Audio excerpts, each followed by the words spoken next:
Olá, que alegria estar aqui mais uma vez falando com você sobre um assunto super importante. Hoje nós estamos aqui para falar sobre a recepção da igreja, falar sobre a igreja acolhedora e falar também sobre um assunto muito especial, muito importante, que às vezes a gente não para conversar, para entender, que é o assunto que tem a ver com pessoas com deficiências.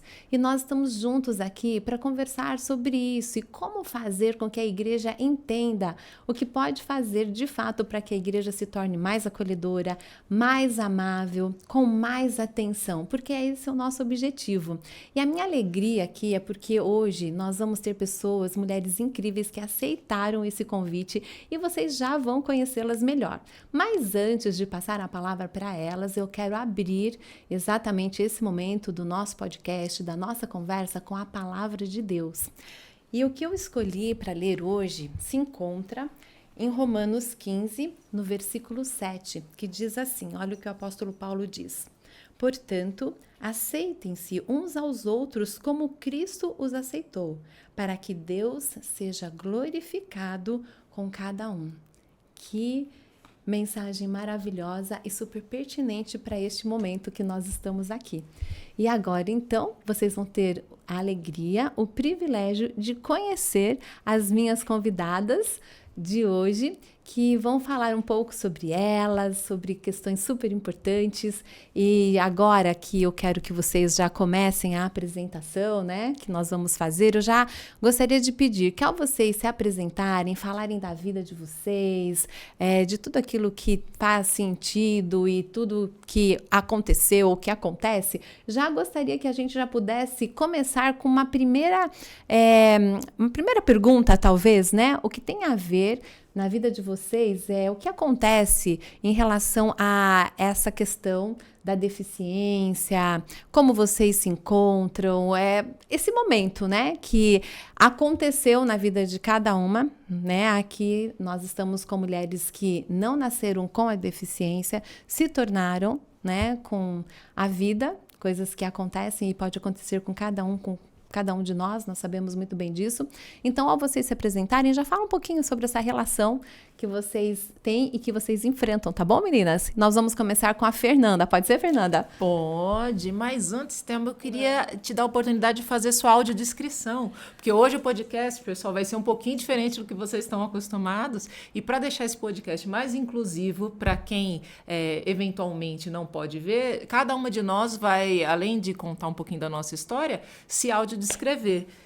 Bem, então hoje eu vou fazer a minha primeira autodescrição. Eu nunca fiz isso e vou fazer nesse podcast. Bom, eu sou uma mulher branca, 1,60 m, cabelo castanho no ombro, olhos castanhos também. E nesse momento eu estou vestida com uma camisa branca de manga longa e eu estou usando o lenço da igreja receptiva, o lenço da recepção, que ele é azul e tem um arganel também. É isso. Tá certo, Fernanda? Arrasou. Ai, primeiro eu quero agradecer, Thelma, o convite. Uma alegria estar aqui com você, com a Ju, com a Jaque, com vocês que estão assistindo a gente. Também vou me audiodescrever. Também sou uma mulher branca, de cabelos e olhos castanhos, mais ou menos na altura do ombro. Hoje eu tô com uma blusa que, para os homens, talvez seja mais difícil, mesmo os homens que enxergam, né? Mais difícil de detectar a cor, mas eu acho que ela é meio fúcsia para magenta, mas para ficar mais simples, talvez uma cor aí mais próxima do roxo. E sou uma mulher cadeirante. Me apresentando um pouquinho, eu sou de São Paulo. Eu sou cadeirante porque eu sofri um acidente aos 18 anos. Faz 27 anos, portanto, que eu sou cadeirante. Como a gente é muito boa de matemática, né? 18 com 27 dá 32. Não, brincadeira, gente. Eu tenho 45 anos. Com cara de 32. Muito obrigada, muito obrigada. E o assunto da inclusão entrou na minha vida muito por essa via, né? Um acidente que me pegou de surpresa, toda a minha família. Durante meu período de reabilitação, eu fui convidada para nadar, muito despretensiosamente me tornei atleta de natação. Durante 5 anos fui atleta profissional. Cheguei até a Seleção Brasileira Paralímpica de Natação e fiquei pobre, viu, Thelma? Que parte triste. Pois é, porque no Brasil, gente, a gente sabe que nadadora não é uma ocupação de grande retorno financeiro, mas eu tive a oportunidade e o privilégio de fazer faculdade, de ir trabalhar, e me tornei uma pessoa tão independente quanto possível. Só que eu percebia que os lugares onde eu circulava, eu não via outras pessoas, pelo menos com uma deficiência visível. Eu falava, ué, cadê meu povo, né? E aí eu passei a ter vontade, de alguma forma, de contribuir para que outras pessoas pudessem ter uma vida aí comum, apesar da deficiência. E no meio da minha jornada profissional eu conheci uma consultoria de inclusão de pessoas com deficiência no mercado de trabalho, passei a trabalhar lá atendendo as empresas, dando treinamento, ensinando as empresas, né? Que você faz com pessoal com deficiência? Como é que essa inclusão funciona? Aí talvez, né, você que está assistindo a gente pense assim, nossa, mas pessoa com deficiência é tão complicada assim, que vem com... Perdão, gente, não era para mexer no microfone, mas eu tô tumultuando aqui. Mas pessoa com deficiência precisa de manual de instrução, vem com pilha, vem sem pilha, como é que é? Não é pela complexidade, mas é pela falta de oportunidade que a gente tem durante a vida, né? Então, como a gente tem uma questão de distância da pessoa com deficiência, na hora de conviver, quando a deficiência, quanto mais visível é a deficiência, maior o desconforto de quem não tem. Sim. Então, para minimizar esse desconforto, eu atuava muito nesse sentido, até que um dos clientes que eu atendi era a Globo e me chamou para fazer uma novela. Brincadeirinha! Mas a Globo me chamou para ir para o Rio de Janeiro, não para trabalhar como especialista de diversidade e inclusão, endereçando não somente as questões da pessoa com deficiência, mas de outras minorias nas empresas, que somos nós, as mulheres, as pessoas negras, a comunidade LGBT, QIA+, e tal. Então, desde 2016, eu trabalho como especialista de diversidade e inclusão. Passei por algumas empresas, né, a Globo, a TIM. Já faz uns anos que eu trabalho numa empresa de tecnologia, que tem operação no Brasil, no México e nos Estados Unidos, dentro dessa pauta, né, de diversidade e inclusão, mas também de impacto social. Então, a minha vida se mistura com o meu trabalho. Sim. E no trabalho eu encontrei um propósito, uma forma de contribuir para que as pessoas sejam incluídas e que essa relação, né, aconteça de maneira aí, natural e bacana. Nesse meio tempo, eu escrevi um livro contando a minha história, chama-se Um Passo a Mais. Ele ainda está à disposição, né, pela Casa Publicadora Brasileira, e hoje eu moro aqui no interior de São Paulo, porque eu tenho o privilégio de trabalhar de casa, né? Uhum. Então isso me favorece bastante. Então eu acho que essa é um pouquinho da minha história, de quem sou eu e como eu me relaciono com o tema que me trouxe aqui hoje. O muito da Fernanda, né? Que gostoso de ouvir, saber de tudo isso. E Deus é maravilhoso, né? Muito. Como muito. Ele reescreve a nossa história. Eu fico impressionada com isso. Mas agora a gente quer ouvir e conhecer a Juliana. Obrigada, Thelma, pelo convite. Eu estou assim, é um momento para mim maravilhoso de reencontrar amigas tão queridas, né? A Jaque, a Fernanda, a Thelma. Então, para mim é um prazer enorme estar aqui. Eu vou me autodescrever. Eu sou uma mulher branca, de cabelos bem curtinhos. Há pouco tempo estavam bem longos, mas agora estão bem curtinhos. São mais escuros. E eu tenho os olhos verdes, estou vestindo a camiseta do Ministério Adventista das Possibilidades, que tem a logo aqui no canto esquerdo da camisa, uma camisa de gola polo. A logo do Ministério Adventista das Possibilidades é uma casinha, né? Um desenho de uma casinha com o teto, uma cruz, simbolizando uma igreja, e as pecinhas do quebra-cabeça ali dentro, né? E, bem, a minha história se entrelaça com o tema desse podcast por conta da deficiência visual, né? Que é algo que me acompanha desde já há bastante tempo. Na verdade, eu nasci com uma questão degenerativa da visão, né? Então, nasci com essa patologia, que se chama miopia patológica degenerativa. E aos poucos eu fui perdendo a capacidade de enxergar. Isso foi bem paulatino durante muito tempo, né? E aproximadamente 11, 12 anos eu estou legalmente cega, né? Porque a cegueira também, às vezes a gente acha, né? A pessoa cega é aquela que está em completa escuridão, né? Uhum. Até as músicas da nossa igreja remetem muito a isso. Andei tão cego, perdido, né? E tal, no escuro. Quando, na verdade, não é bem assim, né? A cegueira, ela está dentro também de um espectro. Você tem pessoas desde pessoas com visão monocular, que até pouco tempo foi incluído também na lei, né, no Brasil, como pessoa com deficiência visual. Monocular, aquele que enxerga apenas de um olho, né? E também você tem a pessoa com baixa visão, né, que ela ainda tem uma visão preservada que ajuda para muitas coisas, muitas atividades, e ela potencializa isso com o uso de lupas, óculos, né, e algumas outras coisas. A bengala verde também. Essa questão da bengala tem as cores, né? Tem a pessoa legalmente cega, que é o meu caso, então ainda tem uma percepção de luz, de vultos. Assim, eu falo que o que eu enxergo não dá para confiar. Então eu prefiro pedir ajuda ou usar os outros sentidos. Porque o que eu posso imaginar que seja uma pessoa, de repente é uma árvore, de repente é um poste. Então, assim, não dá para confiar. E estou, né, nessa caminhada aí já há algum tempo. O tema eu sou formada primeiro em música, foi a minha primeira formação.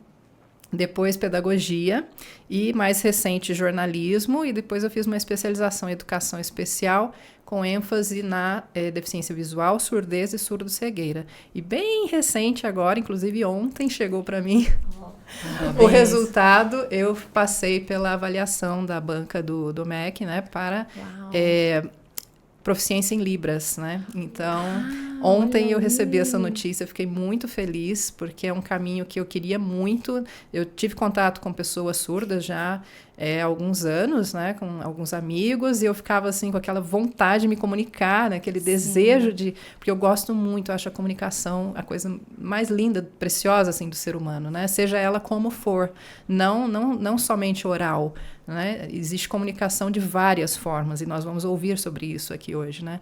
Então, assim, eu tinha esse desejo, essa necessidade. E aí, o ano passado, eu decidi, falei, não, eu vou aprender língua brasileira de sinais.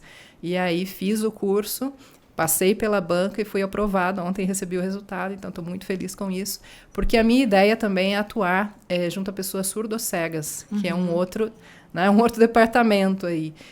Não é a pessoa que combina a cegueira com a surdez, é um outro público, a pessoa surdo-cega. Então, essa comunicação, ela faz de várias formas, né? Inclusive a Libras Tátil é uma delas, e a igreja precisa desse conhecimento, né? Dessa interação, porque há muitas pessoas, membros da igreja, e também pessoas que poderiam, né, estar recebendo a mensagem e precisa dessa forma muito específica de comunicação. E para mim é uma alegria muito grande poder ajudar, contribuir dessa forma também.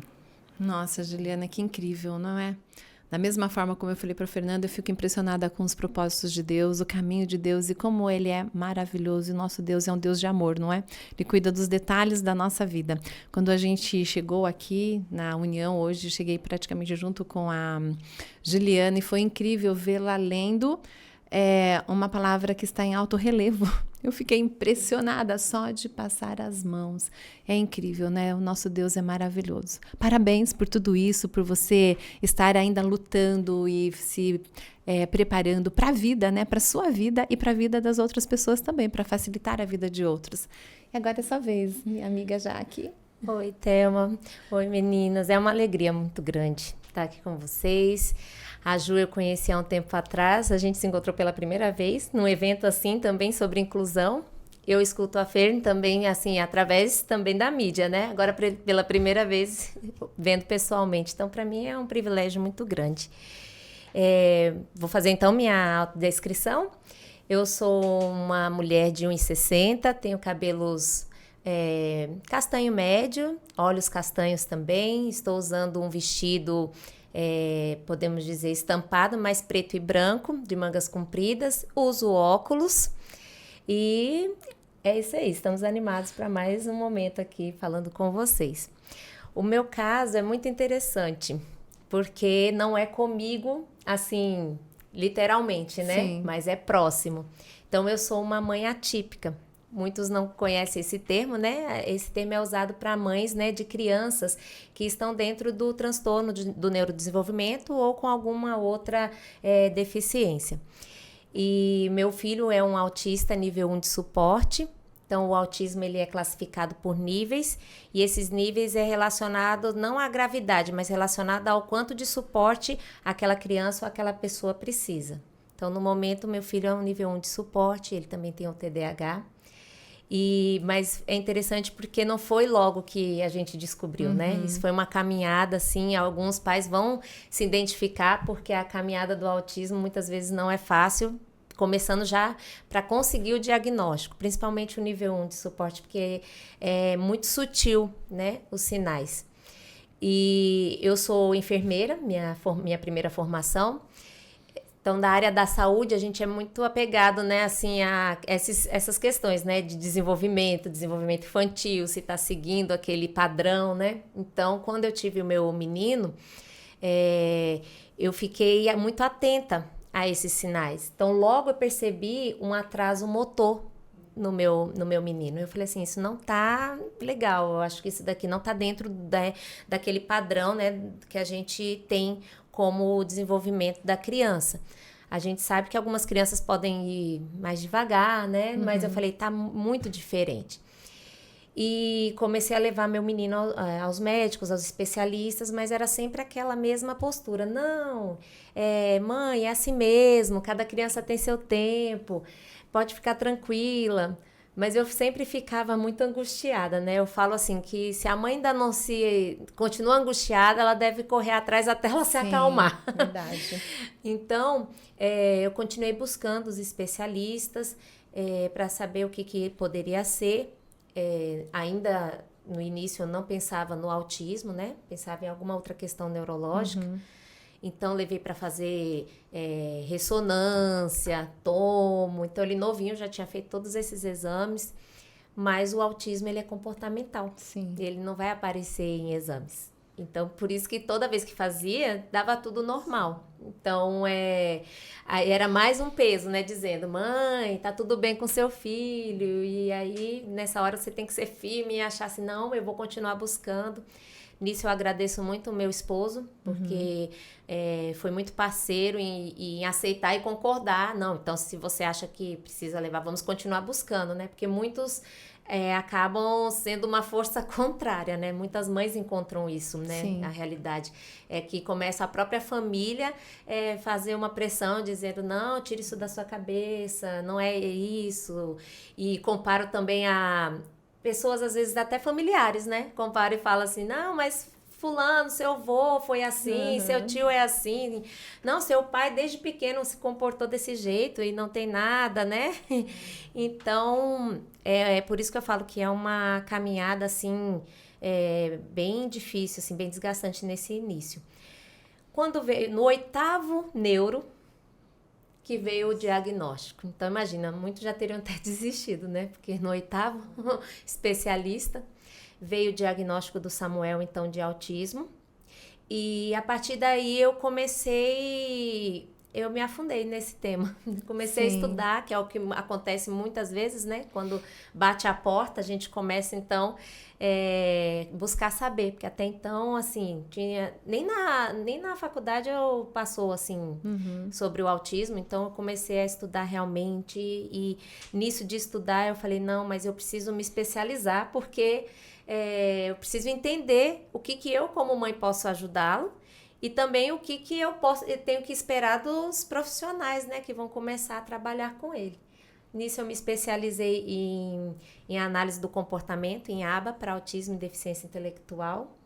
E no momento eu sou uma graduanda de psicologia. Olha porque aí. eu falei, não, deixa eu aprofundar ainda mais para ajudar não só meu filho, mas outras crianças também.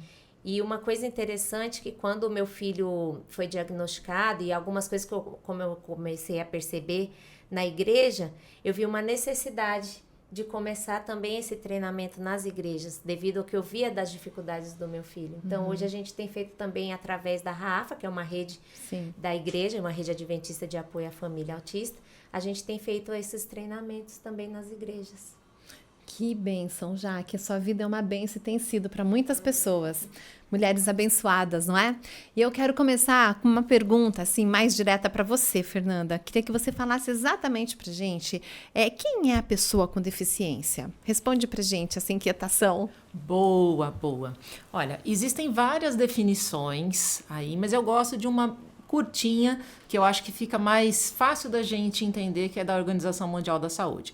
Uma pessoa com deficiência é aquela que tem uma perda de funcionalidade. Essa perda pode ser parcial, pode ser completa, pode ser visível, pode não ser visível, e é só isso. Por que eu estou dizendo que é só isso, gente? Porque muitas pessoas colam na deficiência adjetivos que não existem. Então, geralmente, Thelma, o que acontece é colocar aí a pessoa com deficiência em dois espectros opostos. Bom, se a pessoa tem uma perda de funcionalidade, pode ser física, auditiva, visual, intelectual ou mental e psicossocial, ou aquelas que são premiadas, né, que têm deficiências múltiplas, Sim. né? Bom, essa pessoa, como é que ela é? Gente, nós não somos feitos em série, né? Não é por produção fabril, olha, você vai na fábrica dos cegos, sai tudo igual, dos autistas, dos cadeirantes e tal. Não existe isso. Então, a deficiência, essa perda, é uma dentre as várias características que uma pessoa pode ter. E como ela se relaciona com ela é absolutamente pessoal, você tem que conviver, e é essa convivência que a gente não tem. Então, quando eu digo, por exemplo, que eu sou uma mulher com deficiência, eu não estou dizendo que eu sou nem menor e nem melhor, eu só estou dizendo que no meu caso específico eu tenho uma perda de funcionalidade que é física. E geralmente, pela distância, pelo apagamento da pessoa com deficiência na sociedade, a gente tem a tendência de ver a pessoa com deficiência em dois polos. Ou a pessoa com deficiência coitadinha. Sim. É aquela que é dependente, que é doente, que no caso do mercado de trabalho, ao invés de trabalhar, vai dar trabalho, que é mais frágil e tal. Então, esse é um espectro. O outro espectro é quando você conhece uma pessoa com deficiência que tem uma vida comum, uau! Aí você dá parabéns para essa pessoa só porque ela está viva. Gente, eu já recebi parabéns por abrir a porta do elevador, né? Então, assim, não, é claro que tem pessoas que por causa da sua deficiência não tem força ali para abrir. Sim. Mas no meu caso, que não tem nenhum comprometimento, qual é o mérito, né? Então, assim, a pessoa com deficiência que tem uma vida comum, aquela que tem vida sexual, que se relaciona, enfim, que tem uma vida comum, muitas vezes ela é vista como um exemplo. Olha, você é um exemplo de superação e tal, é guerreira e tal. E aí alguém pode pensar, puxa, mas isso é ruim? Não é melhor te verem como uma heroína do que como uma vítima? Não é legal. Não é legal. E a gente dá a esses comportamentos o nome de capacitismo, que é o nome da discriminação ou do preconceito relacionado à pessoa com deficiência. Quando a gente subestima alguém com deficiência ou superestima, por exemplo, de achar que toda pessoa com deficiência é uma pessoa iluminada. Gente, se a luz estiver acesa, a gente está iluminado. Se não tiver, né? Ou de achar que toda pessoa com deficiência é especial, que é um anjo. Gente, deficiência, ela não altera caráter, crença, uma série de coisas. Então, talvez a gente pode até desmistificar um pouquinho aqui. Tem pessoa com deficiência picareta, gente. Tem bom caráter, mas tem gente xarope, tem gente chata, tem gente ruim com deficiência, porque a deficiência, ela só está ligada a uma perda de funcionalidade dentre essas que eu mencionei aqui. Nossa, que lição, hein? Que aprendizado. E é muito bom você falar isso, e a gente está fazendo esse podcast para alcançar pessoas que estão ali à frente da igreja, que vão ter que saber como receber. Então, essa questão é muito pertinente ao ser humano, às vezes, você sentir pena ou você achar maravilhoso porque a pessoa está fazendo, né? E agora ficou muito claro. Tá tudo bem, né? Você pode fazer mesmo com a deficiência que você tem, abrir uma porta do elevador e outras coisas que você faz super bem, né? E tá tudo bem, e tá ótimo, e parabéns, mas a gente não precisa ficar, então, enaltecendo essas qualidades. Vamos aceitar com naturalidade como todo mundo. Então, né, se Exato. eu nado não tendo nada e você nada, tá tudo bem para nós duas, né? É mais ou menos Exato. isso, né? Que você está pondo para a gente entender, né? Sabe por quê, Thelma? Toda vez que a gente coloca alguém como um exemplo, a gente distancia da gente. Porque nós nos relacionamos por afinidade, por Sim. aquilo que a gente tem de semelhante. Né? E você cria uma expectativa, nossa, toda pessoa com deficiência é feliz, é palestrante motivacional. Não, não é assim. Ah, então isso quer dizer que eu não posso admirar uma pessoa com deficiência? Agora esse mundo, até isso tiraram da gente? Não, claro que a gente pode admirar. Mas a gente tem que ter cuidado para ver se a gente está admirando a pessoa ou a perda que ela tem. Sim. Porque muitas vezes a pessoa que não tem deficiência se coloca no lugar da outra. Ai, se eu não enxergasse, se eu não andasse, se eu tivesse uma criança com autismo, eu não ia aguentar. Aí você acha o outro o máximo. Espera um pouquinho, nem tudo tem a ver com a gente. Ah, isso eu concordo. Isso é muito importante. Quando eu vejo vocês aqui, eu vejo o quanto Deus é maravilhoso. E quanto Deus cuida dos detalhes da nossa vida. E como Ele faz com que aquilo que era para ser, assim, algo tão difícil, Ele transforma, né? O nosso Deus, Ele é transformador, Ele cuida da gente. E a gente, pelo menos assim, eu sinto que a gente quer naturalizar isso, né? Então, por exemplo, uma criança autista que tem muitas vezes condições de estar ali participando, né? Que quer às vezes participar, mas não sabe como. Então, se a gente não olhar, parar de olhar a limitação, mas olhar no que a pessoa pode fazer, isso vai mudar muito a realidade, né, da pessoa com deficiência dentro da igreja. E já pegando essa linha, né, que você está dizendo, em relação à recepção mesmo, né, como essa sensibilização precisa e pode acontecer dentro da nossa igreja? Certo. Eu falo muito que um dos ministérios mais importantes, assim, todos são importantes, né? Mas a recepção é um ministério importantíssimo, porque é a porta de entrada, né? Sim. Então, aquela coisa que a gente fala, né? A primeira impressão é a que fica. Então, olha a importância de quem está ali na frente, né? De quem está recebendo as pessoas logo ao chegar. Então, a importância de se preparar é muito grande, né? Então, eu sempre falo assim, é importante os treinamentos, entender, conhecer. A gente não tem como fazer algo se a gente não conhece. Então, é importante a gente conhecer, a gente ter treinamentos, ter movimentos de conscientização. Então, por exemplo, agora esse último sábado, né, do 5 de abril, foi o Sábado Azul, que é um movimento que a igreja, né, a nossa igreja realiza para motivar essa conscientização, levar a igreja a pensar, a igreja procurar saber mais. Então, isso já vai quebrando, eu acho, barreiras, preconceitos, para poder atuar junto. Então, a partir daí, eu vou entendendo melhor como que eu vou acolher esse autista que está chegando. Eu vou ter que ser mais observador, vou ter que ser mais paciente. A minha gentileza nem sempre é no abraço, e sim no sorriso. Então, assim, o meu sorriso vai fazer a diferença, talvez, ali. Eu chamar pelo nome aquele membro, né? Então, assim, no caso do meu filho, quando ele chega na igreja e as pessoas sorriem e falam assim, Samuel, que bom que você veio, feliz sábado, estamos felizes com você aqui. Ele fica sem graça, ele não demonstra com o corpo que vai abraçar, mas ele abre o sorriso e balança a cabeça. Que assim, já é o abraço dele. Que é o né? abraço dele. Então, se a pessoa fala, estende a mão, ele cumprimenta. Então, assim, quem está na recepção vai ter que ter essa sensibilidade. Sim. Quando é um membro que já conhece, melhor ainda, busque saber, né? Como é o funcionamento dele, como que ele gosta de ser cumprimentado. Então, isso vai fazer toda a diferença na hora da recepção. Se você não conhece, observe a postura, a rigidez, né, do corpo. Então, isso é muito importante. E sorria. A gente não pode insistir no contato físico, né? Às vezes, pressionar um contato físico. A gente tem que entender que, às vezes, o sorriso basta, né? Com certeza. Sábado retrasado, nós fizemos um treinamento de recepção numa igreja de São Paulo. Então, a equipe estava toda ali, uniformizada, com placas grandes, sabe? Recebendo todo mundo. Eu cheguei super feliz. Eu amo cumprimentar as pessoas, né? Falar oi e tal. E, juntamente comigo, chegou uma mulher que depois ela me contou que quando ela viu aquela equipe ali, ela não sabia para onde ela ia, porque ela não consegue se relacionar em relação a cumprimentar, a dar um beijo, entendeu? A estender a mão. E a gente precisa, na recepção, ter essa sensibilidade, né? Ter esse olhar diferenciado.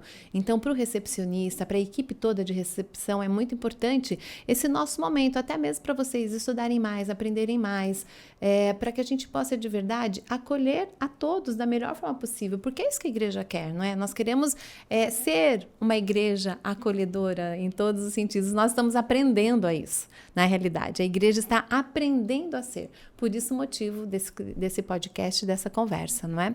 Ju, para você agora, quais são os tipos de deficiência, né? E como hoje elas se classificam? Você já falou um pouquinho, né? Mas acho que você pode aprofundar um pouquinho mais para a gente... Quais são os tipos de deficiência, né? Interessante essa pergunta. E antes de entrar na pergunta, eu faria outra, né? Quais são os tipos de pessoas? Porque, assim, a gente precisa reforçar que a deficiência não é tudo, né? Existe uma pessoa ali. E pessoas somos diferentes. E a informação é muito importante, porque a gente não pode se desenvolver com as pessoas, se relacionar com as pessoas na base do achismo. Daquilo que eu acho que a pessoa quer, daquilo que eu acho que a pessoa precisa. Eu preciso trabalhar com aquilo que ela realmente precisa, né? E então é importante a gente pensar sobre isso, né? As diferenças entre as pessoas. Agora, relacionado às deficiências, como a Fernanda muito bem colocou, né? A questão da perda de funcionalidade. Então, a gente pode pensar quais são as funções do corpo humano. Então, quando essa função ela falta, ali existe uma deficiência, né, que pode ser grandona ou pode ser mínima, né, muito pequena, mas faltando aquela função, né, ou estando a função comprometida, aquilo é uma deficiência. Né? Agora, se a gente for entrar assim, nos méritos da medicina, você tem uma forma de classificação. Se a gente for entrar nos méritos da sociedade, é um outro olhar.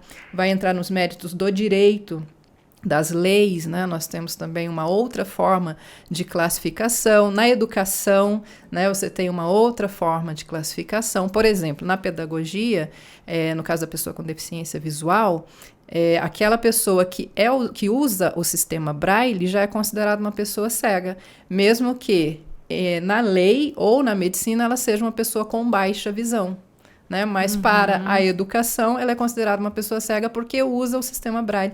Então, assim, em diferentes ambientes você vai ter essa classificação modificada. Né?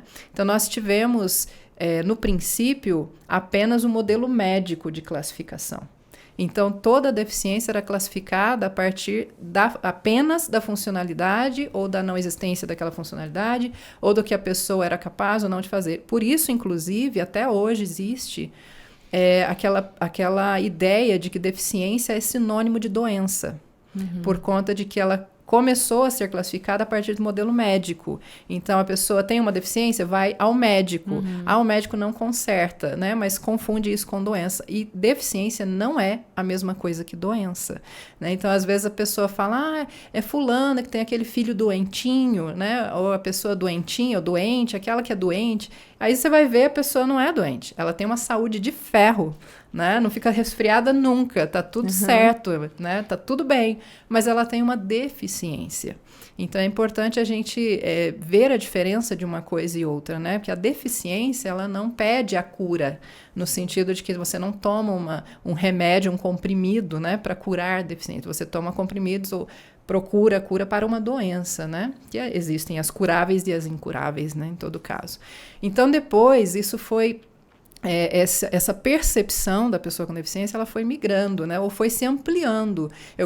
Prefiro falar ampliando, porque a gente não descarta a medicina. Não é que você fala, não, médico não precisa, que eu sou uma pessoa com deficiência, não tem nada a ver com médico. Não, muito pelo contrário, o médico ele é extremamente necessário, ele precisa estar presente, né?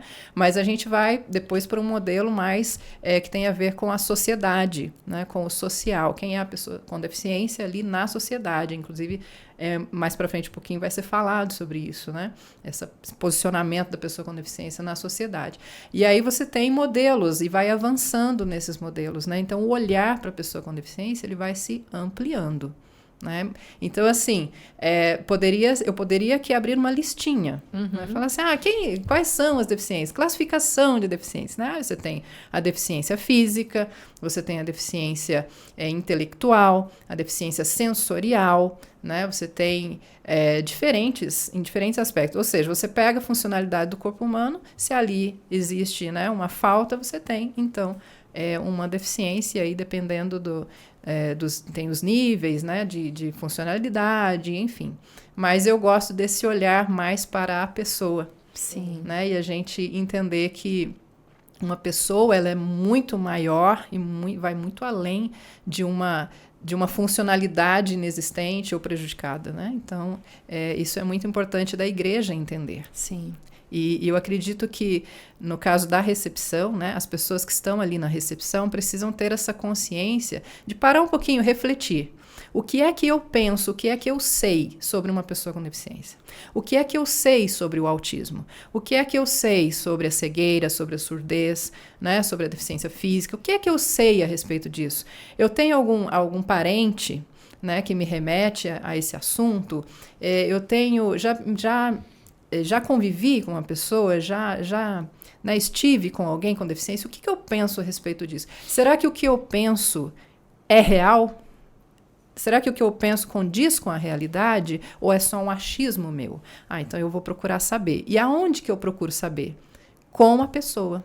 Olha aí.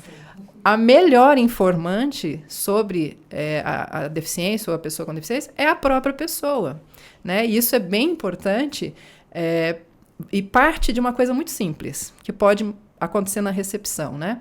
Chega a pessoa com deficiência, às vezes acompanhada de alguém, e você começa a conversar com o acompanhante, como se a pessoa nem existisse, né? Ela quer, né, entrar, ela quer, isso acontece comigo direto, né? Sim. Não só na igreja, né, em vários contextos, mas ela quer isso, ela Sim. quer aquilo. Ela tá aqui, né? Sou eu. Ei, né? Ó, tá aqui, gente. Então, assim, parte disso que é muito simples, né? Você pensar, por que eu estou me dirigindo ao acompanhante e não à pessoa? O que é que eu penso a respeito da pessoa com deficiência, né? O que eu sei? Ela fala, ela sente, exato, ela se tá eu ali, não entendeu? sei, buscar informação.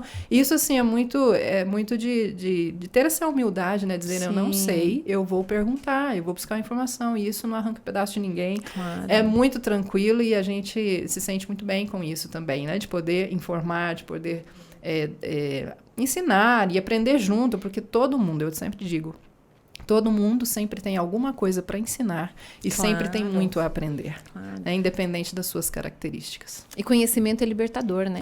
Para nós que amém. estamos à frente. Porque principalmente nós que estamos à frente da igreja, conhecendo, falando e recebendo tantas pessoas, na verdade, a gente tem que conhecer mais, tem que buscar, né? E por isso que nós estamos aqui, tentando ajudar a igreja, né? Abrindo a mente, os horizontes, para a gente, de fato, cumprir as máximas da igreja receptiva, que é amar mais, acolher com qualidade, saber acompanhar. E a gente está caminhando, né? Mas eu sinto que a igreja está crescendo nisso e a gente vai crescer mais, com a graça de Deus. Eu falo assim, imagina uma recepção, né, que conhece. Então, ela, por exemplo, sabe as questões do autismo, a sensibilidade sensorial que eles têm. Então, ela na hora, por exemplo, de encaminhar onde vai sentar, ela já sabe que ela vai evitar perto de caixas de som, né? Sim. Ela já vai orientar um lugar, às vezes não gosta com muita gente, muita gente próxima, então vai ver um banco mais vazio, né, para acomodar aquela pessoa, aquela família. Então, assim, como o conhecimento é importante, né? Conhecimento, sensibilidade, amor, né? Tudo isso, atenção. E, Thelma, eu queria complementar. Eu tô pensando em quem está assistindo a gente. Sim. Talvez a pessoa tenha uma distância enorme do tema de pessoa com deficiência e deve estar pensando, meu Deus, mas como é que eu faço, né? Então, complementando a fala da Ju, acho que primeiro entender o que eu sei e o que eu não sei do tema. E se você não sabe, tá tudo bem, né? Tá tudo bem não saber. E buscar ajuda, né? Então, a igreja, daqui a pouco a gente vai falar sobre isso, né? Sobre o Ministério das Possibilidades. Mas levanta a mão, fala, olha, eu gostaria de ter pastor, fala, cutuca o pastor lá, porque se ele não souber, ele vai procurar quem sabe, né? Para trazer uma sensibilização ou sobre o tema do autismo, ou sobre as deficiências como um todo, né?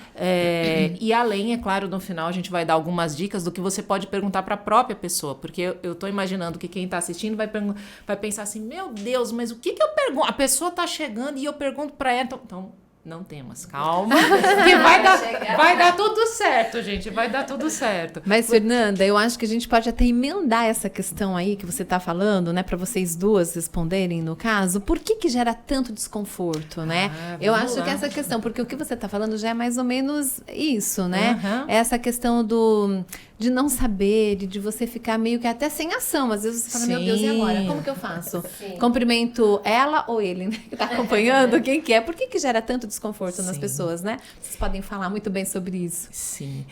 Tem a ver com o histórico da pessoa com deficiência no mundo. Então, a gente carrega uma bagagem histórica. Não é só a falta de convivência que provavelmente a maioria de nós teve durante a infância, adolescência e tal, né? Então, quando a gente olha para a sociedade, o que a sociedade fazia com as pessoas que nasciam ou adquiriam alguma deficiência no passado? Matavam. Então, costumo dizer que de lá para cá até que melhorou, bastante, né? Hein? E quando a gente pensa, né, no assassinato de pessoas com deficiência, eu não estou falando de uma comunidade escondida lá no meio da Papua Nova Guiné. Não, eu estou falando de Platão e Aristóteles, berço da filosofia ocidental. Nos seus escritos, eles acharam por bem ali orientar pais e a sociedade a eliminarem pessoas com deficiência, porque pessoa com deficiência era vista como alvo de algum tipo de castigo mítico. Boa coisa não é, então vamos eliminar.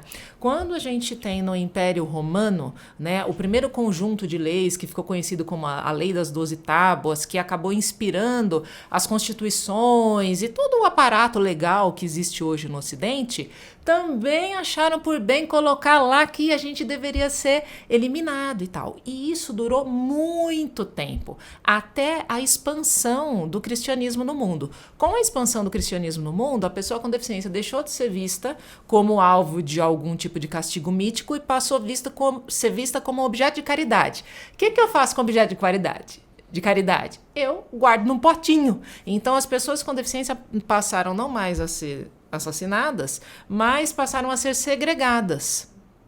Mas não tinham participação ativa na sociedade. Se nascia ou acontecia alguma coisa com alguém, ficava lá institucionalizada. Até que a gente chega, olha, o cristianismo está aí há mais de 2000 anos. Em 1945, com o final da Segunda Guerra Mundial, muita gente sobrevive.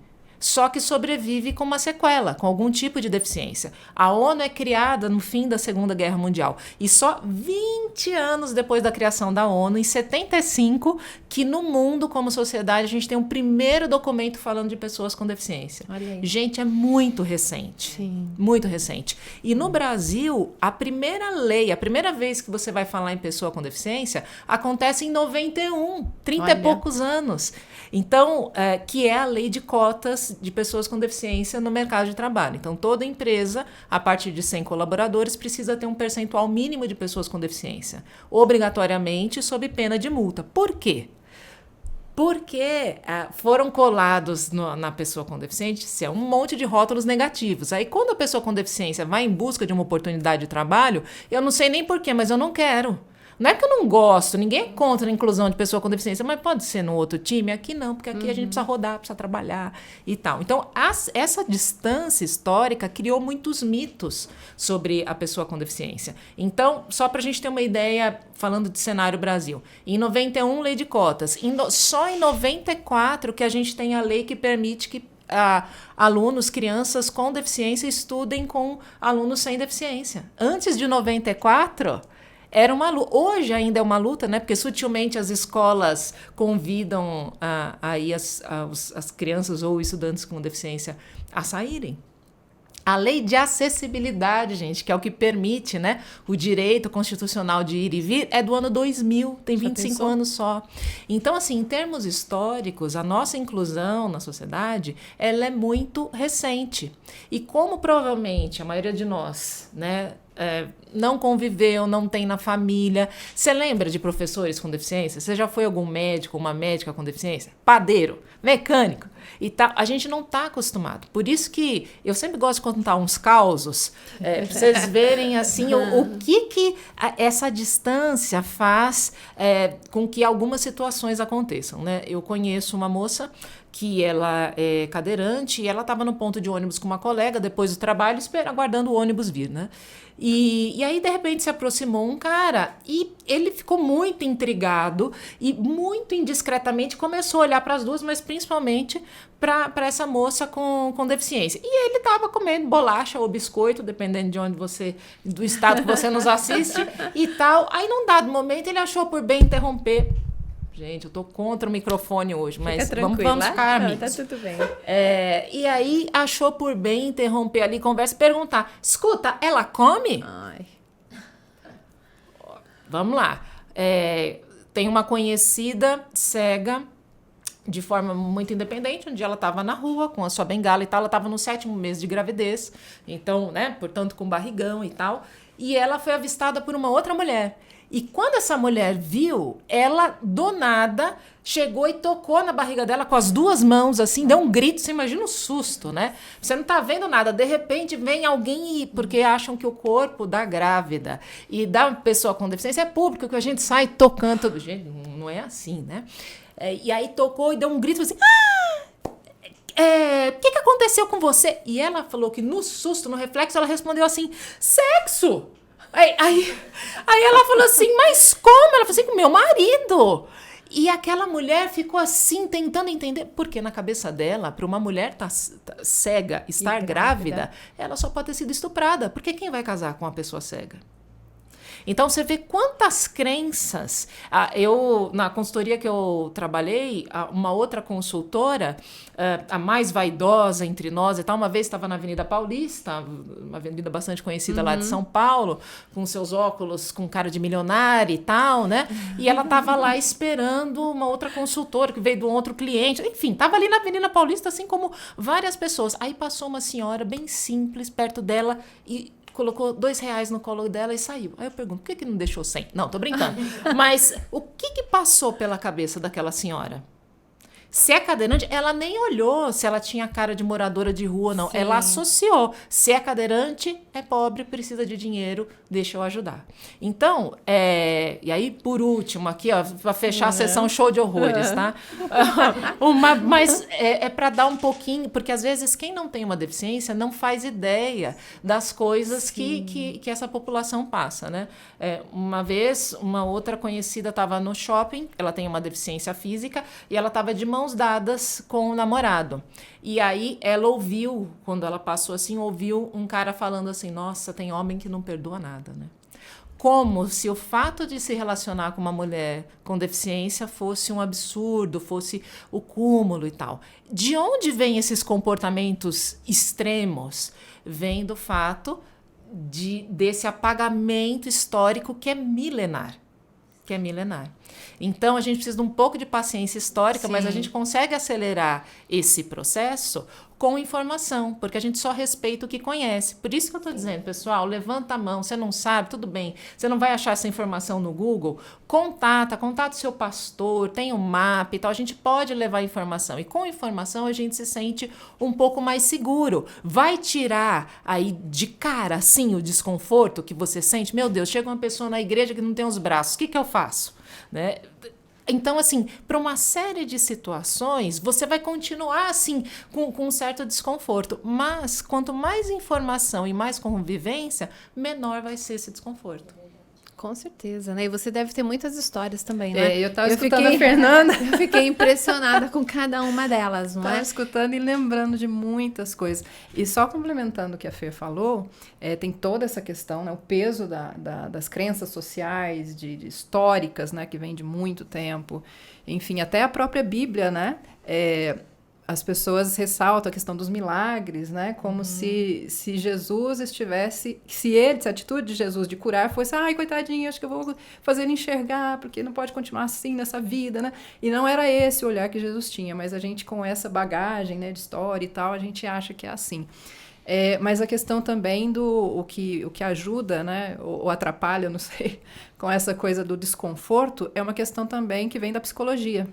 Né? Eu não sou psicóloga, não sou da área, né? Mas já li bastante a respeito disso, que as pessoas, nós, seres humanos, nós temos medo daquilo que também poderia acontecer conosco, medo à fragilidade humana.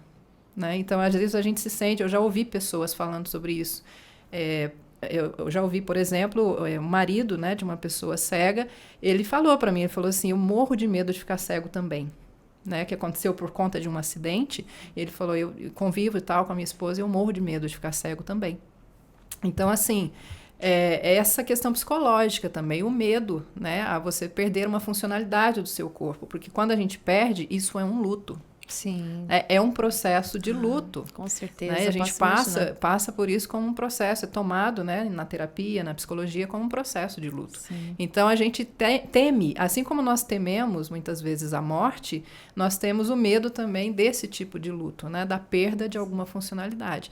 Então, se eu tem essa coisa de, se eu me aproximo daquilo que eu mais tenho medo de que aconteça comigo. Então, tem essa questão que às vezes é inconsciente, né? Um receio inconsciente. E aí você prefere se afastar daquilo que talvez eu também pode ser que aconteça comigo, então eu prefiro me afastar, eu tenho medo daquilo. Medo ao desconhecido. Além da questão também do medo de errar. Sim. O medo a passar vergonha, o medo a pagar mico, né? Como se diz, o que eu faço agora? Então, na dúvida, eu prefiro me afastar. Só que esse afastamento não é benéfico. Né? Porque acaba que a pessoa fica ali isolada e todo mundo se afasta, eu chego... Às vezes eu costumo dizer, né, que eu me sinto como Moisés, abrindo o Mar Vermelho com a minha bengala, que eu uso uma bengala branca, né? Então, tem vezes que eu chego na igreja até, né? E aí eu coloco ali, abro a minha bengala, quando eu coloco no chão, ó, o mar se abre, as pessoas se afastam e ficam em silêncio, que é pior, né? E eu percebo as pessoas prendendo a respiração, sabe? E prende a respiração ali enquanto eu passo. E eu me sinto Moisés atravessando o Mar Vermelho, né? Quando é tudo o contrário. Eu preciso que as pessoas falem para eu saber onde elas estão, localizadas, né? Que elas falem comigo, né? E todas essas coisas. Então, assim, são questões que a gente vai aprendendo aos poucos. E como a Fernanda falou, tá tudo bem não saber de tudo, né? Sim. Nós não sabemos de tudo. E tá tudo bem, vamos aprendendo juntos. Por isso a importância desse momento aqui. Ah, com certeza.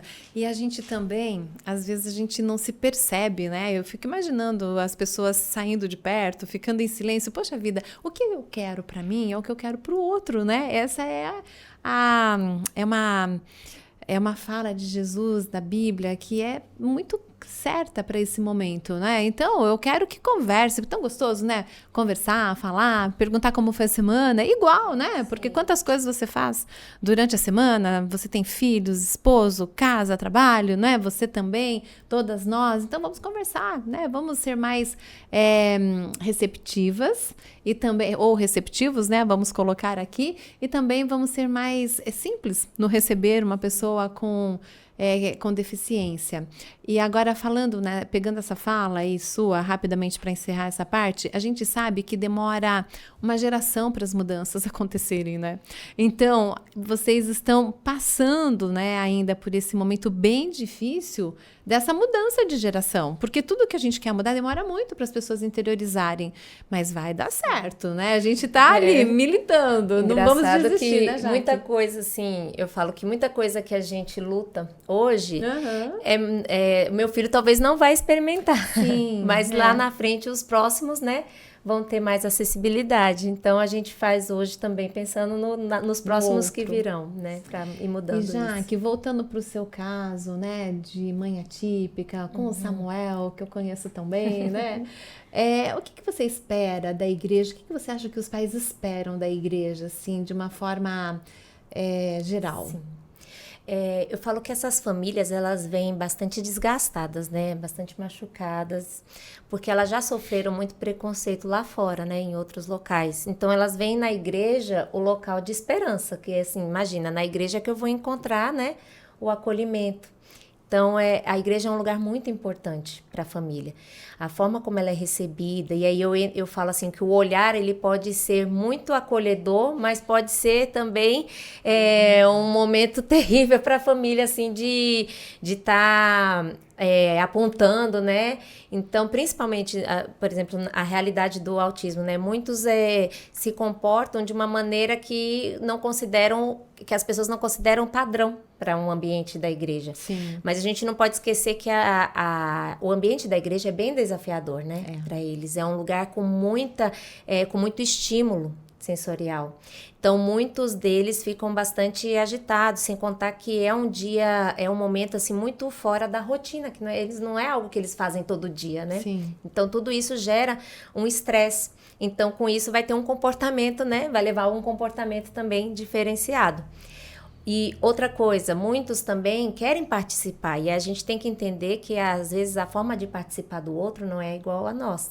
Então, se eu tenho, por exemplo, um autista não verbal, e isso aconteceu numa igreja, era um rapaz, um adolescente, e ele não era verbal, mas conseguia emitir sons, e na hora do louvor, para ele, era o máximo, ele gostava muito, só que ele não ia cantar, então o que ele fazia? Ele soltava sons bem altos, assim, como se fossem uns gritos. E aí, nessa hora, as pessoas olhavam, né, com aquela cara assustada, aquele rosto assim, né, e isso acabava deixando ele ele se sentia meio, como eu posso dizer, constrangido, aí a família também. Então, assim, a gente tem que cuidar muito na forma como a gente também olha para as pessoas, a gente tem que ter um olhar acolhedor. Isso. Então, se tá tendo uma situação, às vezes uma mãe, ela tá preocupada, ela sabe que o filho tá agitado, ela sabe que o filho tá gritando, ela sabe que o filho tá querendo correr pela igreja, mas muitas vezes ela não sabe mais como agir, tá cansada daquela situação, mas ela quer estar ali. Então, olha a importância de alguém da recepção, né, alguém da igreja chegar e falar, você quer ajuda? Mas com aquele olhar, assim, de realmente querer ajudar. E não porque, seu filho está incomodando, precisamos resolver isso. E aí eu falo da importância da igreja se preparar, né, para isso. Sim. Ter um local, né? É muito importante. A gente hoje fala muito da sala da calma. Sim. Que é uma sala, assim, muito importante, porque é uma sala de autorregulação. É uma sala de baixo estímulo, então você vai ter ali luz mais baixa, você não vai ter tantas coisas, assim, para chamar a atenção, sem barulho. E ali a pessoa, tanto adultos quanto crianças, elas podem ir naquela sala e se acalmar, se regular. E a gente também orienta, a gente tem várias estratégias, né, que podemos ajudar a igreja. Se não tem essa sala, a gente pode montar uma caixa, que a gente fala caixa da calma. Igual a sala da calma, que é mais a gente fácil, tem né? a caixa. Então, ali a gente coloca materiais, brinquedos sensoriais, que ajudam muito na hora da crise, a criança, até mesmo o adulto, a se regular. Então, são objetos com texturas macias, são objetos que têm movimentos tranquilos, assim como uma mola, como uma garrafa. Às vezes, uma coisa simples, uma garrafa PET com glitter dentro, com um líquido e um glitter, o fato dele balançar aquilo ali para um lado para o outro já ajuda a regular. Então, assim, a gente ter nessas estratégias é muito importante. Eu achei muito interessante uma igreja que eu fui fazer um treinamento aqui em Mogi, São Paulo. Agora não, porque existe tantos Mogis, né? Em São Paulo, Mogi das Cruzes, mas eu não sei se foi ali Mogi Mirim ou Mogi Guaçu. A minha dúvida é só essa, mas eu sei que era Mogi. E na recepção, eles montaram um quadro com o abafador e mais o cordão de identificação, se alguém tivesse interesse. Então, eu achei isso muito interessante. Imagina para uma família atípica chegar numa igreja e ver ali o abafador e falar assim, nossa, eles me querem aqui, né? Sim. Então, assim, aqui eu sou bem-vindo. Então, isso é maravilhoso. Então, como mãe atípica, né? Mãe de um menino autista, acho que uma das coisas que a gente mais tem prazer é em ver que querem que você esteja ali, que fazem questão, né, do seu filho. Então, isso é maravilhoso. Ai, que sensibilidade essa igreja, hein? Com certeza. Nossa, que coisa linda. Bom, eu fico muito feliz de ver, né, que as igrejas estão caminhando para isso. Isso é extremamente importante. É o que a gente quer, não é verdade? Porque não é fácil chegar com a criança e você não se sentir amada, acolhida, mas nós vamos melhorar cada vez mais. A igreja vai melhorar, a igreja está buscando essa melhora. E eu tive sábado passado o privilégio de passar por uma sala da calma. E que gostoso que é mesmo, sabe? Estar ali vendo todos os detalhes que eles preparam para as crianças. Então, nem todas as igrejas vão ter esse ambiente, que a gente sabe que às vezes falta até sala para os departamentos infantis, não é? Mas a caixa é fácil de fazer. Eu amei essa ideia da caixa. Então, a gente já pode começar a pensar aí em fazer a caixa, né? Para que a gente possa atender essas crianças que precisam e querem estar na igreja. A Juliana falou de algo que aconteceu com ela, né? Ela chegou algumas vezes, chega lá, abre o Mar Vermelho. E você tem alguma coisa, Fernanda, para contar pra gente também? Tem. Diferente? Você sabe que a Jaque comentou que, no caso das pessoas autistas, a orientação é, de repente, conter os abraços e tal. Porque o pessoal, ainda mais acho que a criança, né?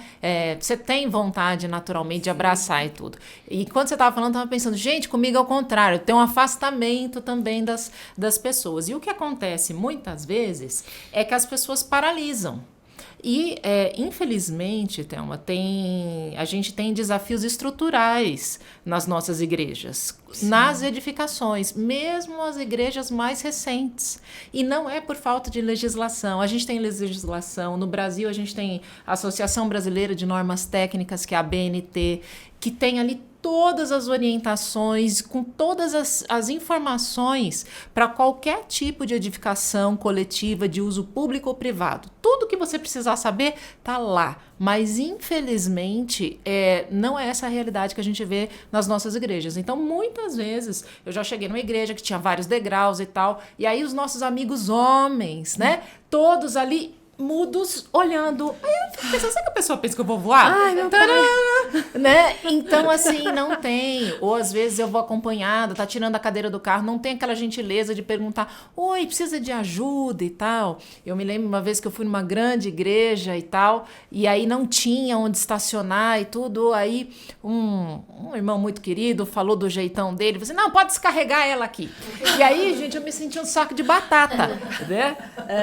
E uma outra vez, essa história é sensacional, gente. Ai, gente, que triste. Desculpa, pois mas Então, e aí às vezes as pessoas, né, então assim, igrejas têm problemas com degrau, tem problema com banheiro, que você não tem acesso, tem uma série de coisas. O que a recepção pode fazer sobre isso? Nada. Né? Então, a questão de inclusão, ela é maior do que a questão da recepção, né? Mas, uma vez eu fui falar numa igreja que tinha uma senhora escadaria, e tudo bem, a gente dá um jeito. É toda pessoa cadeirante que topa ser carregada e tal? Não, por isso que talvez muitas pessoas... mas nunca tem ninguém aqui. Vai ver que nunca tem ninguém aqui, porque não tem como as pessoas chegarem, né? Mas quando eu tava indo embora, vieram alguns rapazes e eu ia orientar como me ajudar a descer ali e tal, porque tem um jeito certo, né? E aí, de repente, apareceu um cara super empolgado, grandão e tal, falou assim, não, deixa comigo. E aí ele começou a empinar a minha cadeira, a gente, pra frente, assim, na escada. E a orientação é fazer o contrário. Você tem que perguntar para a pessoa como ela prefere, mas eu prefiro, obviamente, ser inclinada para trás, e aí você levanta. E ele começou a me inclinar de frente. Eu falei, meu Deus, eu sobrevivi a um capotamento de ônibus para morrer no pé de uma escada, mas eu me recusei. Eu falei, não! Aí ele falou assim, não se preocupe, eu já desci muita máquina de lavar. Gente... Depois, meninas, tentaram me consolar, dizendo que ele tinha me achado um Abrastemp, mas, não cola. Então, assim, aquele rapaz, ele não saiu de casa pensando assim, hoje eu mato uma. Não. Né? Então, aí tá a dica que eu queria deixar, né? Porque eu poderia citar uma série de coisas, mas... Como que você sabe se uma pessoa com deficiência precisa de ajuda? E isso não é só na igreja, não é só para o Ministério da Recepção, na vida. Você se deparou com uma pessoa que tem uma deficiência visível, porque nem todas são, né? Você está na dúvida? Você gentilmente vai lá e pergunta, oi, você precisa de ajuda? Se a pessoa disser que sim, você pergunta, como que eu posso te ajudar? E aí você faz o que ela orientar e dá tudo certo. Né? Se a pessoa disser que não, tudo bem, você não precisa insistir, porque tem gente que fala, não, mas eu gosto, e sai empurrando o cadeirante, gente, como se a gente fosse carrinho de supermercado. Não é assim. Então, eu acho que essa é a dica de ouro, sabe? Oi, posso te ajudar? Como eu posso te ajudar? Mas em linhas gerais, quem tiver uma coisa que eu observo também, Thelma, que às vezes tem um grupo de mulheres assim, aí os homens vão cumprimentar e cumprimentam as mulheres com um beijo, papapá, chega na minha vez e estende a mão. Olha, se você não tiver bico de papagaio, não tiver com uma... Não, porque às vezes a pessoa, não né, pode, tá né, travada e tal. Então, mas se você não tiver nenhuma limitação, tudo bem. cumprimenta da mesma maneira, Sim. não precisa ter uma distância, né? Tem gente que beija a nossa cabeça, a testa e tal. Então, assim, tem uma outra questão que a Ju comentou da invisibilização, se a gente está acompanhado de nos invisibilizarem, e tem uma questão da infantilização. Então, outra dica que é importante, inclusive para pessoas com autismo, trate as pessoas de acordo com a sua idade. Se você está falando com uma criança, ok. Tudo bem. Se você está falando com um adulto, trate como um adulto, né? Não precisa usar diminutivo. Fazem isso com pessoas idosas também, que não gostam. Ai, dá a mãozinha, o bracinho. Que isso, gente? O idoso, ele é um adulto.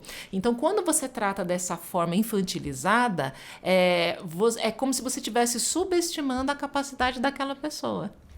Ai, gente, quanta coisa que nós estamos aprendendo, hein? Fico impressionada. Que bênção estar aqui com vocês neste momento. E eu tenho certeza que também vai ser uma bênção para a igreja. Não tenho dúvida alguma disso. Mas a gente vai indo agora para o final, infelizmente, né? Porque a gente...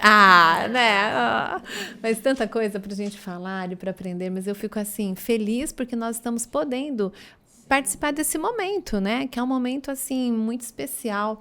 E é aquilo que eu falei no começo, o que nós queremos é que a igreja aqui na Terra, a igreja de Deus, essa igreja que a gente ama, que a gente está ali para ter mais pessoas fazendo parte dela, possa cumprir, né, com os papéis que lhe cabe da melhor forma possível.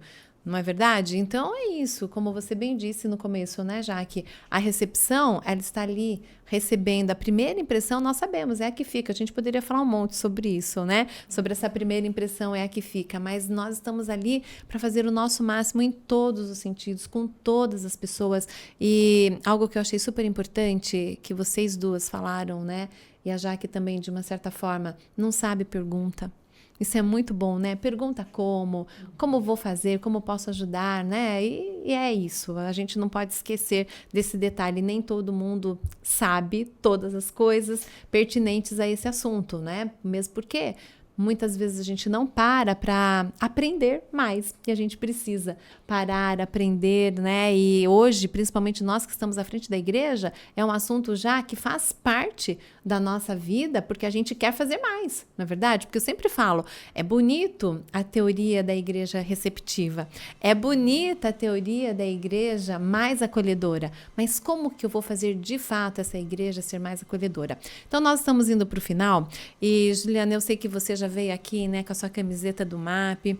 Eu fico, olha lá, toda linda, né? Já falou, eu fico feliz por isso, porque dentro dos nossos ministérios, dentro do nosso ministério, a gente sempre fala da importância da igreja, aquele que é o líder da recepção, não trabalhar sozinho. Quem é o líder do Ministério da Mulher, não trabalhar sozinho. Quando a gente se une em departamentos, a gente cresce, a gente aprende. E o MAP veio assim para fazer a diferença, né? E a recepção está aproveitando já todo esse conhecimento que vocês têm, essa sensibilidade de vocês, para que a gente cresça também. Eu queria que você falasse um pouquinho sobre isso. Sim, Thelma. O Ministério Adventista das Possibilidades, né? Mais conhecido como MAP, ele, na verdade, assim, ele é, sim, um departamento da igreja em termos de organização, porque a Igreja Adventista do Sétimo Dia está organizada em departamentos, mas ele vai além. Ele é um ministério, um movimento transversal a todos os ministérios e departamentos da igreja. Então, assim, ele não é um ministério isolado, ele não trabalha sozinho, porque sozinho ele não faz sentido. Sim. Então, isso que você falou, né, dos ministérios se relacionarem, isso é muito importante. Isso acontece com todas as áreas, né? Nós precisamos disso. E o Ministério das Possibilidades ainda mais, porque nós estamos falando de um ministério que cuida de pessoas com diferentes características. E todos os departamentos da igreja são formados por pessoas. Sim. Né? Então, onde houver pessoas, deve haver o Ministério Adventista das Possibilidades. Até porque ele está dividido em 7 áreas, né? E essa divisão, ela não é assim para enfraquecer o ministério, muito pelo contrário, né? Justamente para você ter uma linha mais específica de trabalho.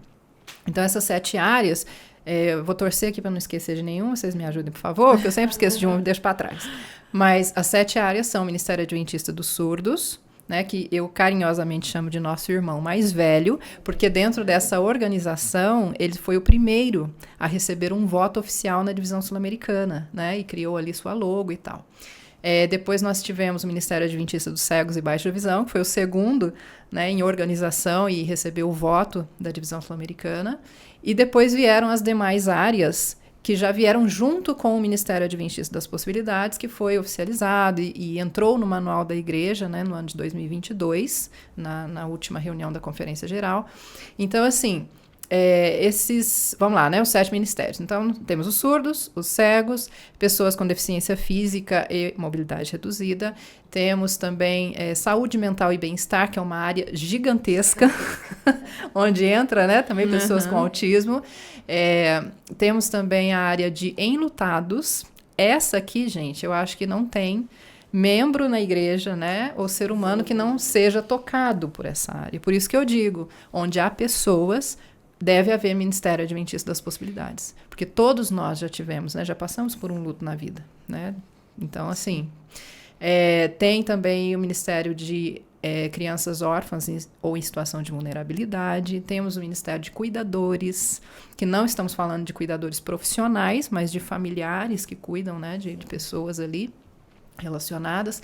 Então, assim, cada uma dessas áreas vem para ajudar a igreja, para somar com os departamentos da igreja, né? E o Ministério das Possibilidades, ele é um ministério muito técnico. Então, não basta com a boa vontade. Né? Isso é muito bom, né? Eu ter esse desejo de ajudar, essa boa vontade, essa iniciativa, mas não basta, precisa de conhecimento técnico. Então, é um ministério que vai chamar aí os profissionais para ajudarem. Então, nós temos psicólogos, fisioterapeutas, médicos, advogados, né, e tantas áreas, engenheiros, arquitetos, como é necessário isso. A Fernanda acabou de falar, as igrejas ainda, né, têm essa dificuldade com a questão arquitetônica, não se tem esse olhar, embora as normas e leis estejam todas aí para ajudar. Mas às vezes, não precisa e tal, e deixa assim, fica feio, não vamos fazer, né? Então, assim, preza, né, às vezes pelo que acha que é bonito, em detrimento do acesso das pessoas. E a gente precisa entender que tem até uma profecia de Isaías, né, que fala, e a gente usa muito nos sermões, né, e naquele dia os olhos dos cegos se abrirão, né, os surdos ouvirão, e enfim. Só que se a pessoa não passa pelo evangelho, não passa pelas portas da igreja, se ela não passa pela recepção, se ela não está na igreja, como é que essa profecia vai se cumprir? Sim. E aí vem aquela ideia, né, de que a Fernanda falou também, de que pessoas com deficiência, às vezes a gente acha que já estão salvas, porque já purgaram todos os seus pecados, né? Então, assim, já são santos, salvos, então não precisam da mensagem, não precisa passar pela igreja? Precisa. E comenta às vezes, não, aqui a gente não vai mexer não, porque não tem ninguém assim, né? Não tem ninguém assim, não tem ninguém com deficiência, então não vamos mexer. Para que a gente vai ter intérprete de língua de sinais? Não tem surdo aqui. Mas por que não tem? Porque não tem. Porque a pessoa não consegue entrar, né? E nós tivemos, meu esposo é pastor distrital, né? Nós somos uma família pastoral, e nós já tivemos várias histórias com isso. Inclusive, num distrito, nós chegamos à igreja num sábado, tranquilos, meu esposo estacionou o carro. E do lado, na calçada, havia uma senhora sentada na cadeira de rodas. E aí meu esposo saiu, cumprimentamos as crianças descendo do carro. E aí a senhora perguntou, falou para ele, quem é o senhor? O senhor conhece o pastor dessa igreja e tal? E meu esposo, não, eu sou o pastor da igreja e tal. E depois ele pensou, né, não devia nem ter falado que era o pastor, porque a senhora disse assim, olha, eu acho tão lindas as músicas que são cantadas lá, então todo sábado de manhã eu estaciono a minha cadeira aqui para ouvir, mas eu não consigo entrar lá. Ai, que triste. E aí a cara, né, nossa, foi lá para debaixo do carro, né? Porque de vergonha. E aquele dia, gente, eu confesso que eu entrei na igreja, mas eu não conseguia assistir o culto. Porque eu não conseguia estar lá dentro pensando naquela senhora que ficou do outro lado da rua e não podia entrar. Então, assim, que tipo de cristão somos nós? Então, nós precisamos pensar, né, nas nossas igrejas, e a recepção pode ajudar nesse sentido. Claro que a recepcionista não vai marretar a escada e fazer uma rampa. Não. Não lhe cabe isso. Não né? lhe cabe. Mas nós podemos ajudar na questão da fiscalização. Nós podemos nos transformar em fiscais, né, e cobrar isso. De repente, você vê ali a pessoa chegando, poxa, não tem acesso. Então, eu preciso falar com o ancião da igreja, eu preciso falar com o meu pastor, porque da próxima vez que ela vier, ela precisa ter acesso. Porque o acesso à igreja é a porta de entrada. Sim. Né? Para o acesso à salvação. Se você não tem acesso àquele lugar que se chama casa de Deus, na cabeça da pessoa, se eu não tenho acesso à casa de Deus, eu não tenho acesso ao próprio Deus. A salvação não é para mim. Essas pessoas, né, não me querem lá. Sim. Então, isso é muito importante, e a recepção pode ajudar nesse sentido, né? E daí, depois dessa história, meu esposo, ele já tinha esse olhar, né? Antes de ser pastor, ele foi design técnico, ele tem essa questão da engenharia e tal, e ele gosta muito, né, da arquitetura. E daí ele começou a trabalhar com essas questões. Então, nos próximos distritos, né, pelos quais a gente passou, ele começou a mexer. Ah, não, tem que reformar, pastor, tem que arrumar. Então, já vamos aproveitar. Ah, não, pastor, mas fica feio. Não, não é para ficar bonito. Eu prefiro que as pessoas tenham acesso, né? E, na verdade, não fica feio, gente. Dá para fazer um negócio muito bonito, fica legal. Só que é diferente. Né? A gente não está acostumado a isso. Sim. E daí ele começou a mexer, né? Então, sempre que tinha uma reforma, ele colocava ali, faz o desenho e tal das questões da acessibilidade. E a última aconteceu no distrito atual, né? Na verdade, nós estivemos na Convenção Jovem Maranata, que aconteceu em Brasília, no ano passado, né? E ali teve o stand do MAP. E meu esposo, ele fez uma maquete educativa de uma igreja modelo de acessibilidade, né? Então, a igreja tem a maquete até hoje, a gente leva para todo lugar, né? Para as pessoas conhecerem e tudo. E aí, nessa maquete, ele teve a ideia de colocar um tanque batismal acessível, com a ideia da praia, porque ele se inspirou no modelo que Deus criou, né? Você tem ali a descida da areia, desde a areia vai chegando aos poucos a água, né? E nem por isso o mar ele vai embora, né? Então, assim, aos pouquinhos e tal. Então, inspirado nisso, ele fez na maquete esse tanque batismal. E aí, as pessoas começaram a ver e tal. Não, mas a gente... por que não fazer isso numa igreja de verdade? Né? Numa igreja real. E aí, quando a igreja de Vila Nunes, lá do distrito atual, que é na cidade de Lorena, né? Na APV, precisou de reforma. Falou, é aqui que nós vamos fazer esse danado desse tanque batismal acessível, né? E daí ele conseguiu ali com o engenheiro. E aí, a gente já está vendo aqui. Isso. Olha só, que coisa mais linda. E esse vídeo era o projeto ali, né? Mas já está pronto, né? Já está tudo ali. O que faltam alguns detalhes, mas já está bastante avançado, né? Essa igreja já é uma realidade. Ela existe, né, ela é o auditório do Colégio Adventista de Lorena. E também a igreja de Vila Nunes, né? Então a pessoa tem total acesso ao batistério, né? Ela pode entrar com total autonomia. Super feliz porque você disse que já foi estreado, né? Já alguma coisa, o púlpito, né? Que foi estreado. Isso. Teve um irmão que ele teve uma dificuldade ali, né? Com o pé. E aí ele precisou usar a cadeira de rodas. Então, ele teve uma santa ceia e ele é ancião. E daí ele teve livre acesso, né, ao púlpito. Isso foi muito, muito importante. E como é gostoso. Isso é acolher, não é? Exatamente. Isso é acolher. Queridas, estamos realmente no final. Vamos terminar esse momento tão gostoso, tão único. Já agradeço de coração a vocês por tantas dicas, ensinamentos e conhecimento que vocês compartilharam com todos nós. Mas para terminar, eu gostaria só que cada uma deixasse uma dica bem rápida para recepção da igreja e também para a igreja acolhedora, né? Vocês escolhem ou diretamente ali para a igreja ou para os irmãos que estão ali sentados querendo fazer o máximo pela igreja, tá bom? Pode ser? Pode ser com você, Fernanda? Vamos lá. Eu quero primeiro finalizar agradecendo. Eu amei. Thelma, pode chamar a gente de novo. Oba! E dizer para você que está assistindo, compartilhe com outras igrejas e tal, para essa mensagem chegar mais longe. A minha dica é a própria palavra dica, né? Que ela, fazendo um acróstico dela, né? A gente pode ser pessoas e uma igreja mais inclusiva? Podemos. Como? O D é de disposição. Então, começa com você assistindo aqui, você já está demonstrando a sua disposição em aprender mais sobre o tema. Mas, como a Ju bem relembrou, não adianta ter só boa vontade. Então, o I é de informação, o C é de convivência e o A que vai fazer toda a diferença, que é a atitude. É o que você vai fazer com a informação e com a convivência que você teve exposto aqui hoje. Então, eu vou torcer para que você faça o melhor uso possível daquilo que foi trazido aqui e que a gente tenha plantado uma sementinha para que você aprenda mais. Amém. É isso que a gente quer mesmo. Juliana, pode ser você? Sim, e a dica que você deu, Fê, tem muito a ver com os 3 As, os pilares do Ministério Adventista das Possibilidades. Então, nós temos o primeiro A, que é de assimilação. Então, a assimilação, né, a palavra, ela diz aquilo que eu trago para a minha vida.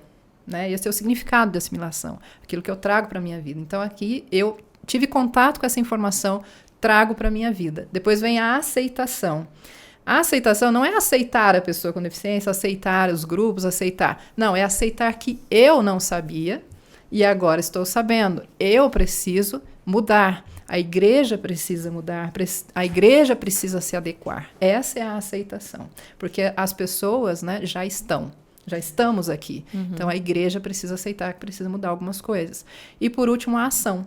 Depois que eu assimilei, trouxe para a minha vida, depois que eu aceitei que eu preciso mudar, então eu vou agir. Né? Então, essa seria a dica também. Super importante. E também tem a ver com os As da recepção, né? Também. A gente pode fazer uma casadinha aí. Já que você... Bom, foi tão completa as respostas das minhas amigas, né? Eu acho que eu finalizo com a vida espiritual. A pessoa realmente ter esse contato com Deus, porque Ele é o único que realmente mexe, que transforma, que nos sensibiliza. Então, acho que a relação, né, íntima com o Senhor é essencial para que realmente vire realidade todas essas propostas. Tudo aquilo que a gente quer, né, Jaque? Com certeza. É isso que vai fazer toda a diferença, não é?